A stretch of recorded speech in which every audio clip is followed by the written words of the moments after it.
anak-anak, selamat berjumpa kembali dengan Ibu dalam video pembelajaran kali ini. Apa kabar anak-anak semuanya? Harapan Ibu, semoga anak-anak semuanya tetap selalu sehat, masih tetap semangat untuk belajar. Nah, dalam video pembelajaran hari ini, kita akan belajar muatan IPA yang ada di subtema 3, tema 1. Sebelum belajar, silakan anak-anak mempersiapkan buku penanya, buku tulisnya, buku tugasnya, serta alat tulisnya. Jika sudah siap, mari kita mulai ke video pembelajarannya. Kali ini kita akan belajar muatan IPA di tema 1, subtema 3, KD 3.6. Anak-anak bisa siapkan pena jilid 4A, materi muatan IPA di halaman 54 dan halaman 61. Nah, untuk materi yang pertama, anak-anak bisa lihat di halaman 54. Pemantulan dan penyerapan bunyi. Bunyi dapat dipantulkan jika mengenai benda keras, contohnya seperti kaca, dinding, dan logam. Nah, anak-anak, jadi jika bunyi mengenai benda-benda keras yang ada di sekitar kita, maka bunyi akan dipantulkan. Coba anak-anak sebutkan contoh benda-benda keras yang ada di sekitar kita, selain yang sudah ada di layar.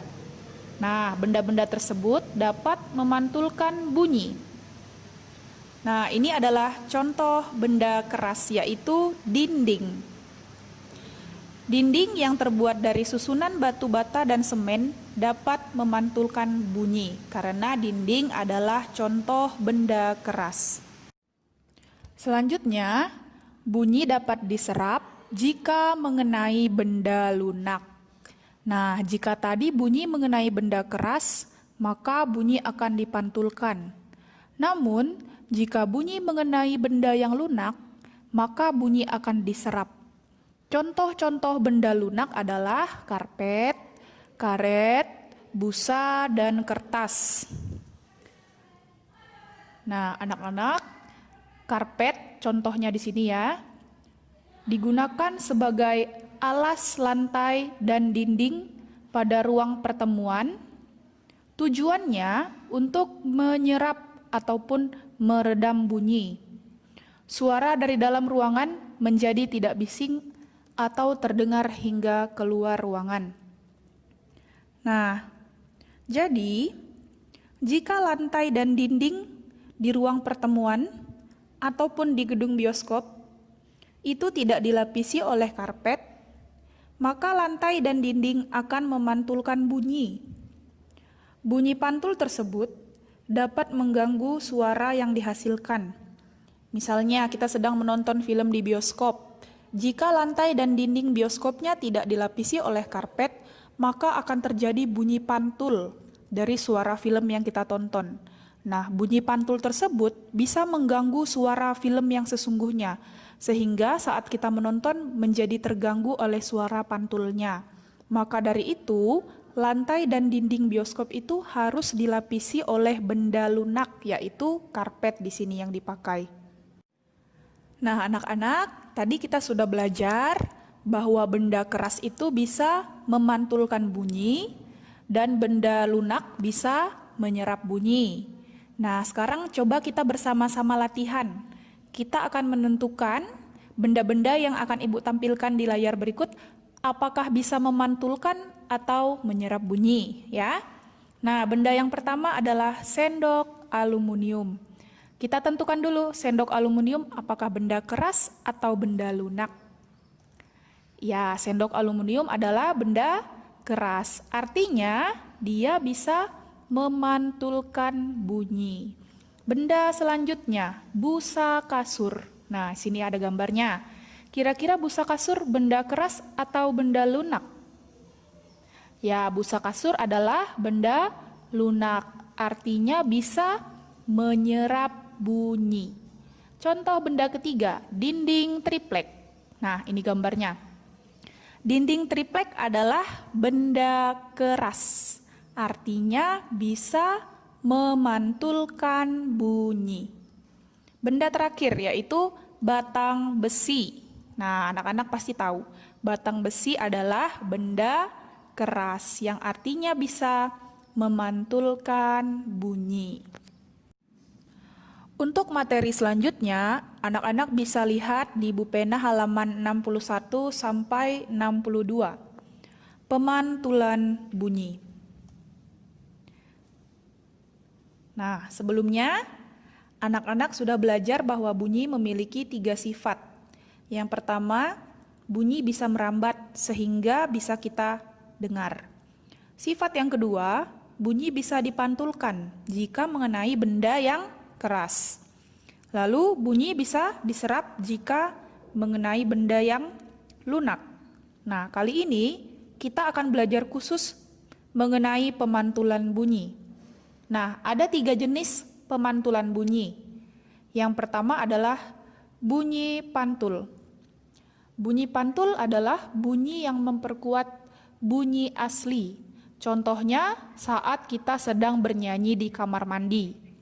Nah, suara nyanyian kita dipantulkan oleh dinding dan lantai kamar mandi, sehingga suara nyanyian kita menjadi lebih keras karena diperkuat oleh bunyi pantul. Makanya, kadang kita merasa saat bernyanyi di kamar mandi, suara kita menjadi lebih keras dan lebih bagus dibandingkan saat kita bernyanyi di ruangan terbuka. Nah, pemantulan bunyi yang kedua adalah gema. Gema adalah bunyi pantul yang muncul setelah bunyi asli.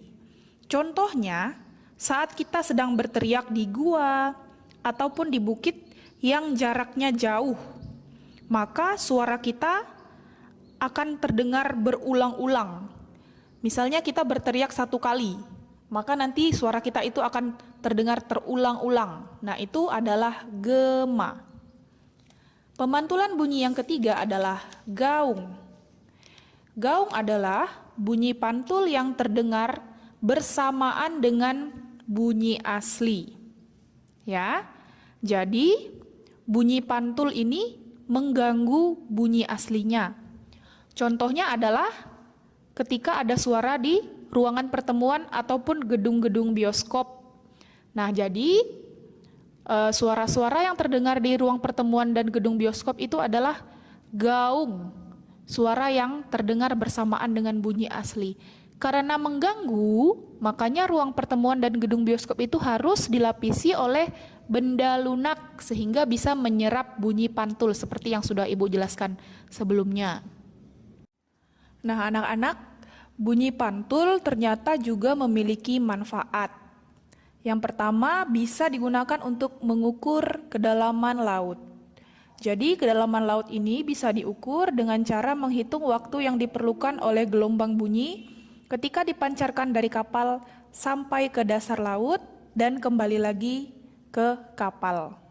Jadi, ini ada alatnya, alat khusus yang digunakan untuk mengukur kedalaman laut.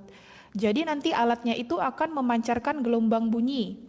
Gelombang bunyinya akan merambat melalui air sampai ke dasar laut. Nah, dasar laut itu kan biasanya batu ataupun karang yang bersifat keras sehingga bisa memantulkan bunyi. Nah, jadi gelombang bunyinya tadi dipantulkan kembali ke alat yang ada di kapal. Nah, jadi bisa nanti diketahui seberapa kedalaman laut yang diukur tanpa harus menyelam ke dasar laut. Jadi hanya menggunakan alat saja. Nah, manfaat yang kedua adalah kita bisa mengetahui kedudukan benda laut. Misalnya nelayan. Nelayan-nelayan yang sudah menggunakan alat-alat modern, mereka bisa mendeteksi keberadaan ikan yang ada di dasar laut menggunakan alat mirip seperti yang tadi alatnya. Jadi nanti alatnya akan memancarkan gelombang bunyi. Nah, jika di dasar laut ataupun di dalam laut itu terdapat ikan, maka akan ada tandanya. Ya, tanda-tanda bahwa di bawah ada ikan ataupun benda-benda lain, misalnya kapal selam. Nah, jika nelayan sudah tahu jika di bawah tersebut terdapat ikan, barulah mereka melakukan proses penangkapan ikan. Nah, jika dirasa di dasar lautnya tidak ada ikan, melalui alat tadi ya, maka nelayan-nelayannya akan pindah ke tempat lain dan mendeteksi kembali menggunakan alat tersebut apakah ada ikan atau tidak. Nah, jadi ini adalah 2 manfaat dari pemantulan bunyi yang bisa dimanfaatkan. Berikut adalah rangkuman materi dari video pembelajaran kali ini.